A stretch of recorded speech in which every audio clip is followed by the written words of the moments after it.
नमस्कार, आप देख रहे हैं एनवी न्यूज और मैं हूं आपके साथ विभा। आपनों उत्तराखंड के इस खास कार्यक्रम में आपका बहुत बहुत स्वागत है। तो चलिए बढ़ते हैं खबरों की ओर। उत्तराखंड के सीमांत क्षेत्रों की कनेक्टिविटी को मजबूत करने की दिशा में एक बड़ी सौगात मिली है। मुख्यमंत्री पुष्कर सिंह धामी ने जौली ग्रांट एयरपोर्ट से देहरादून पिथौरागढ़ हवाई सेवा का शुभारंभ किया। इस सेवा के शुरू होने से दो शहरों के बीच यात्रा अब काफी सुगम हो गया है और तेज हो गई है। अब यात्री करीब 1 घंटे में पिथौरागढ़ पहुंच सकेंगे, जिससे समय की बचत के साथ लोगों को बड़ी राहत मिलेगी। 42 सीटर इस विमान सेवा से पर्यटन और व्यापार को बढ़ावा मिलने की उम्मीद है। साथ ही स्थानीय स्तर पर रोजगार के नए अवसर भी सृजित होंगे। केंद्र सरकार की उड़ान योजना के तहत यह पहल दूरस्थ क्षेत्रों को सस्ती हवाई सेवा से जोड़ने में अहम भूमिका निभाएगी।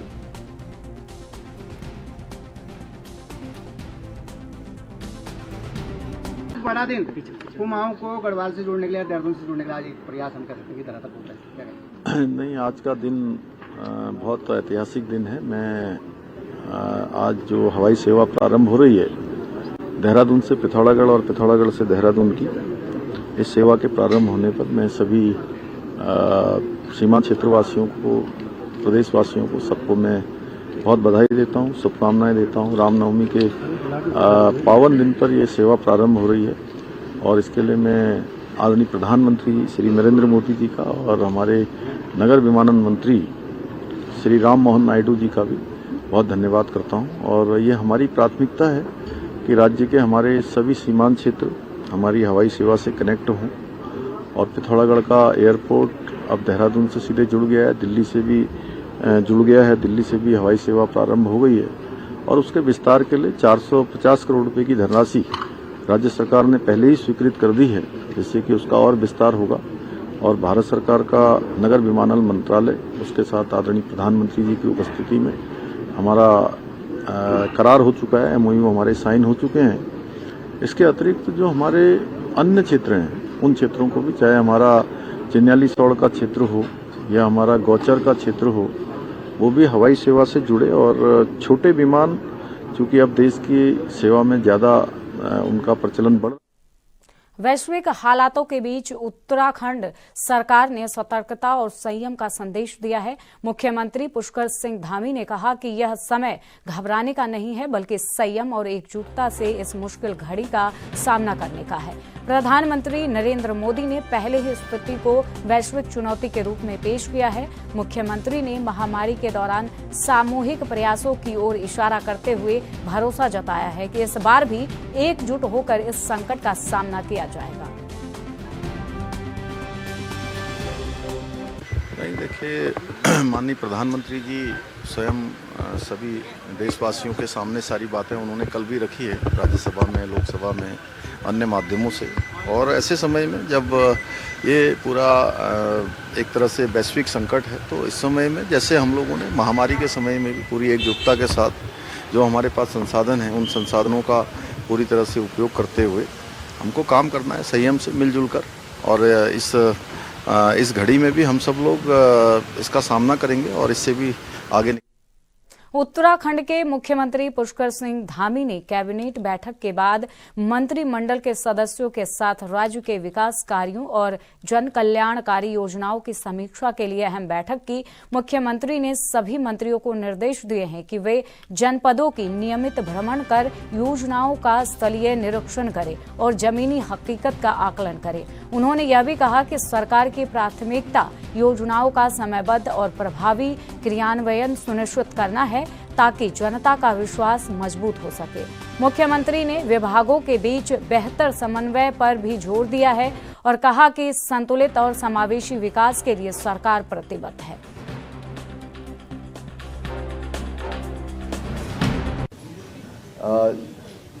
सबसे पहला मद हमारा ये लोक निर्माण विभाग का मद था। लोक निर्माण विभाग का एक ADB असिस्टेड प्रोजेक्ट चल रहा है, जिसका नाम है bridge improvement project in Uttarakhand. इस प्रोजेक्ट में एक छोटी कंसल्टेंसी इनके द्वारा ली गई थी और वो 1 करोड़ से कम की पावर जो है वो प्रशासकीय विभाग की होती है कंसल्टेंसी के लिए। तो ये कंसल्टेंसी 1 करोड़ से थोड़ा ऊपर टेंडर में आया। तो वो इसलिए कैबिनेट में आया। तो आज माननीय मंत्रिमंडल द्वारा उस कंसल्टेंसी को लेने के लिए, जैसा कि एडीबी के मार्गदर्शन में काम होता है, तो उसमें आज माननीय मंत्रिमंडल द्वारा अनुमोदन दिया गया।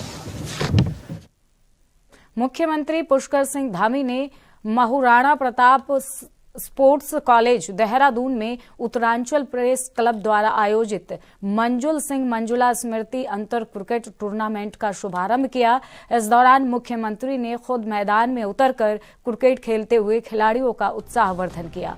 अपने संबोधन में उन्होंने कहा कि खेल शारीरिक और मानसिक विकास के लिए बेहद जरूरी है और इससे युवाओं में अनुशासन, टीम वर्क और नेतृत्व क्षमता विकसित होती है। उन्होंने कहा कि राज्य सरकार प्रदेश में खेल सुविधाओं को बढ़ाने और खिलाड़ियों को बेहतर अवसर देने के लिए लगातार प्रयास कर रही है। मुख्यमंत्री ने प्रधानमंत्री नरेंद्र मोदी के नेतृत्व में चल रहे खेलो इंडिया और फिट इंडिया मूवमेंट का भी जिक्र करते हुए कहा कि इनसे देश में खेल संस्कृति को बढ़ावा मिलेगा।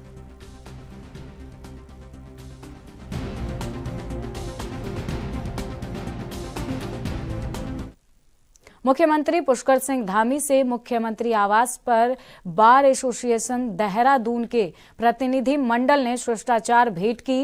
इस अवसर पर प्रतिनिधि मंडल ने राज्य सरकार के 4 वर्ष पूर्ण होने पर मुख्यमंत्री को शुभकामनाएं दी और न्यायिक व्यवस्था को सुदृढ़ करने के लिए किए जा रहे प्रयासों की सराहना की।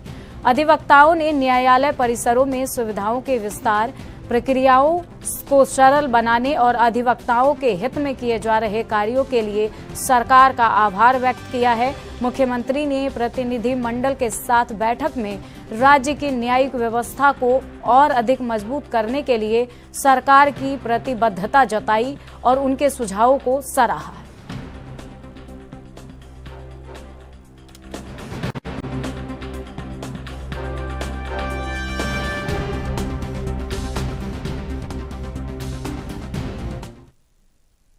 देहरादून में आयोजित प्रेस वार्ता में डॉक्टर हरक सिंह रावत ने भाजपा सरकार पर कड़ा हमला बोला है। उन्होंने रानी पोखरी में नेशनल लॉ यूनिवर्सिटी के नाम पर भूमि आवंटन और शिलान्यास के बावजूद कोई कार्य न होने का आरोप लगाया है। डॉक्टर रावत ने कहा कि भाजपा सरकार अपनी घोषणाओं का पालन नहीं कर रही, जिससे जनता का विश्वास टूट रहा है। इसके साथ ही उन्होंने भाजपा में गुटबाजी का आरोप लगाते हुए रानी पोखरी में महिलाओं पर लाठीचार्ज की निंदा की। साथ ही कांग्रेस जनता के साथ खड़ी है, यह भी बोला है।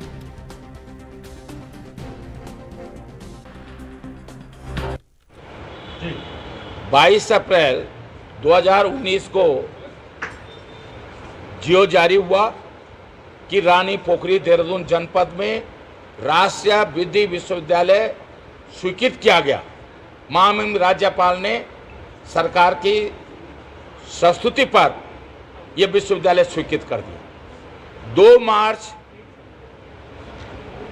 2019 को माननीय उस समय के तत्कालीन मुख्यमंत्री त्रिवेंद्र रावत जी, वहां के तत्कालीन सांसद निशंक जी, उस समय के शिक्षा मंत्री और आज के भी शिक्षा मंत्री धन सिंह जी की मौजूदगी में इस विश्वविद्यालय का शिलान्यास किया गया। जमीन विश्वविद्यालय के नाम ट्रांसफर हो गई रेशम विभाग और अन्य विभागों से। 7 साल हो गए।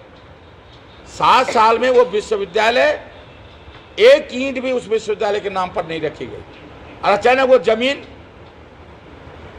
खुर्द-बुर्द की जा रही। पिछले 37 दिनों से रानी पोखरी के लोग उस विश्वविद्यालय की लड़ाई को लड़ रहे हैं। कल मुझे भी धरने पे जाने का मौका मिला था और आज अचानक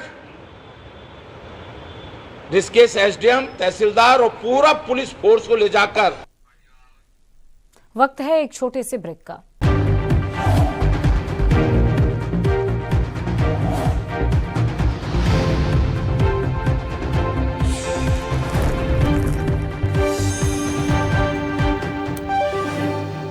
ब्रेक के बाद बहुत बहुत स्वागत है आपका। बढ़ते हैं अगले खबर की ओर।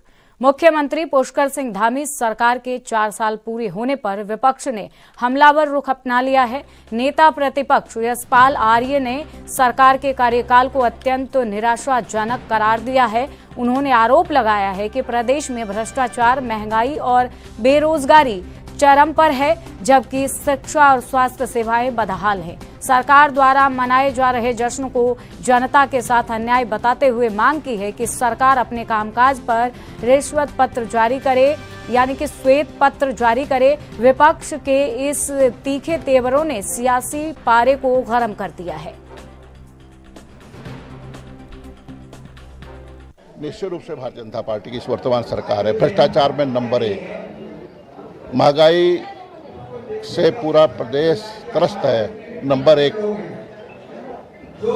बेरोजगारी में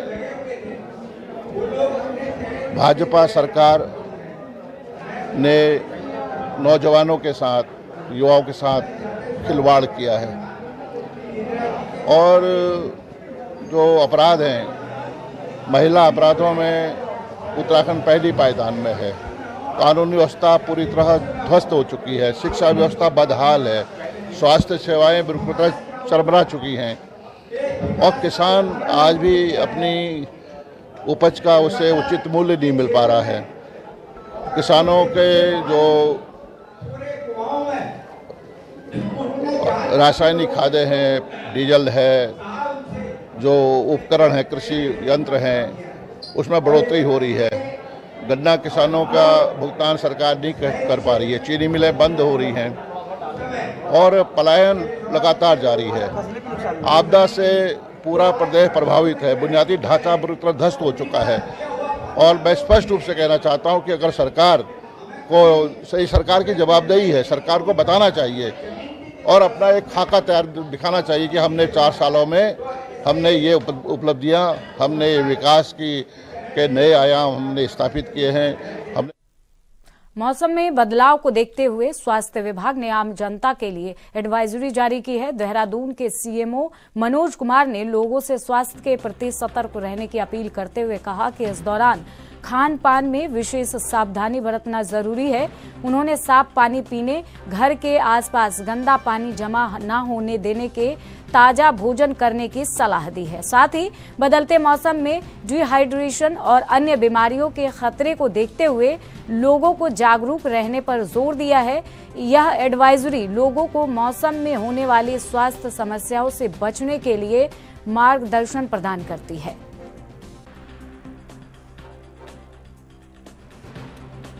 किस तरह से अब जैसे मौसम चेंज हो रहा है इसको लेकर कुछ एडवाइजरी या कुछ अलर्ट में जारी की गई है? देखिए, जैसे ही हमने मौसम का बदलाव शुरू हुआ था तो हमने सभी को जो है एडवाइजरी जारी कर दी थी। जैसे गर्मी होती है तो गर्मी में आप देखते हो कि जो वाटर बोर्न डिसीज होती हैं वो करके ज़्यादा होती हैं और साथ में जो लू लगने की समस्या है वो सब चीज़ें, हालांकि अब एकदम से उसका तो नहीं आया, तो जहाँ तक बात करते हैं मई जून में ये सब चीज़ें होती हैं। तो उसको देखते हुए, वाटर बोर्न डिसीज को देखते हुए एडवाइजरी हमने जारी की थी कि जो पीने का पानी है वो शुद्ध इस्तेमाल करें, या तो फिल्टर हो किसी भी माध्यम से, आरओ से फिल्टर हो या अन्य माध्यम से फिल्टर हो, या अगर वो फिल्टर नहीं है तो उसको उबाल करके ठंडा करके तब उसको इस्तेमाल करें, क्योंकि वाटर बोर्न डिसीज ज़्यादा होती हैं। और कोई भी बासी खाना ना खाएं, ताज़ा खाना खाएं, हमेशा गर्म करके खाना खाएं। तो ये सब जानकारी दी थी। और कोई भी अगर किस तरह की समस्या होती है, डायरिया की समस्या होती है, वॉमिटिंग की समस्या होती है, तो समय से जो है अपने नियरेस्ट जो प्राथमिक स्वास्थ्य केंद्र है वहाँ पे जरूर दिखाएं। तो इसमें सबसे बड़ा जो इलाज है ORS ही है, डिहाइड्रेशन नहीं होना चाहिए। तो अगर वॉमिटिंग भी हो रही है, साथ में फीवर भी। अरे वक्त हो चला है एक छोटे से ब्रेक का।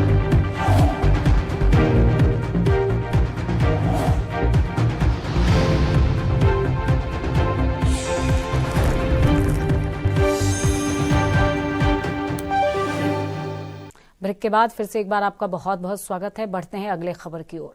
उत्तराखंड की राजनीति में आज शराब नीति को लेकर घमासान तेज हो गया है। प्रदेश के विभिन्न क्षेत्रों में नई शराब दुकानों के प्रस्ताव के खिलाफ मातृ शक्ति सड़कों पर उतर आई है। इस मुद्दे पर सियासत गरमाते ही भाजपा ने कांग्रेस पर तीखा हमला बोला है। प्रदेश प्रवक्ता नवीन कुमार ठाकुर ने कहा कि कांग्रेस को इस विषय पर बोलने का कोई नैतिक अधिकार नहीं है, क्योंकि जनता उनके शासनकाल की विवादित नीतियों को भूल नहीं सकती।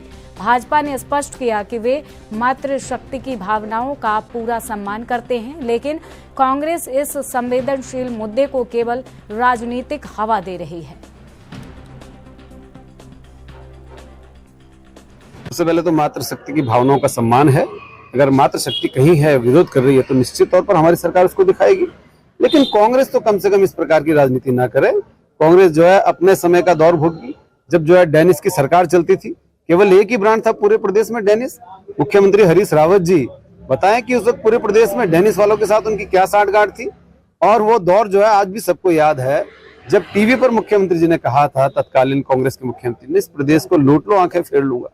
तो कांग्रेस कम से कम इस मुद्दे पर हमसे बात न करे। इस मुंह से जो है कांग्रेस सवाल उठा रही है। कांग्रेस नेता हरीश रावत ने मध्य पूर्व में चल रहे संघर्ष पर कहा, यह अत्यधिक चिंताजनक स्थिति है। एक सभ्यता का विनाश हो रहा है, एक प्राचीन सभ्यता नष्ट हो, ये किसी भी प्रकार से दुनिया के हित में नहीं है।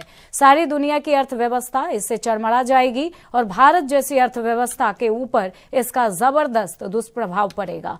हम सिस्टम के संकोच या डर में यदि इस समय गलत को गलत नहीं कहेंगे, अगुवाई नहीं करेंगे, तो भारत अपनी महत्वपूर्ण भूमिका को खो देगा। मैं देश के प्रतिपक्ष को बधाई देता हूं, जिन्होंने कहा कि इस स्थिति से मुकाबला करने के लिए सरकार जो भी कदम उठाएगी, हम उसके साथ हैं। ये अत्यधिक चिंताजनक स्थिति है और इसमें भारत को एक वैश्विक जनमत बनाने में अगुवाई करनी चाहिए ताकि युद्ध रुके।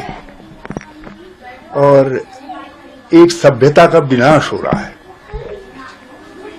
हमारी तरीके से एक प्राचीन सभ्यता नष्ट हो, ये किसी भी प्रकार से दुनिया के हित में नहीं है। और इस समय सारी दुनिया की अर्थव्यवस्था चरमरा जाएगी और भारत जैसे देशों के ऊपर इसका जबरदस्त दुष्प्रभाव पड़ेगा।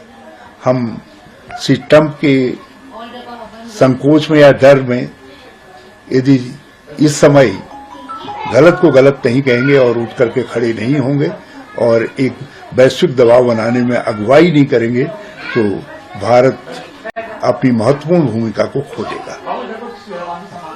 और ये चिंताजनक है कि आज पाकिस्तान जैसे देश जो आतंक को पनाह देते हैं, वो आज शांति के दूत के रूप में अपने को प्रस्तुत करने की कोशिश कर रहे हैं। और भारत जो शांति दूत है, जिसने विश्व शांति के लिए हमेशा पहल की, वो आज जो है यही तय नहीं कर पा रहा है कि हम किस तरीके से अपनी भूमिका को आगे बढ़ाएं।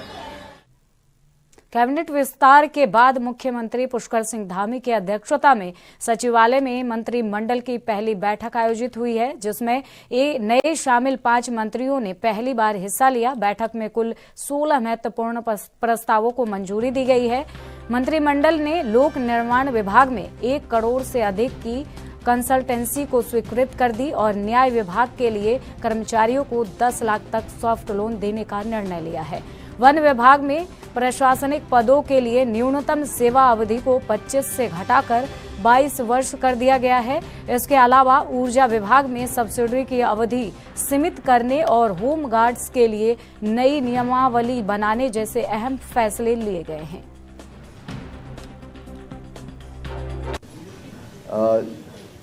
सबसे पहला मद हमारा ये लोक निर्माण विभाग का मद था।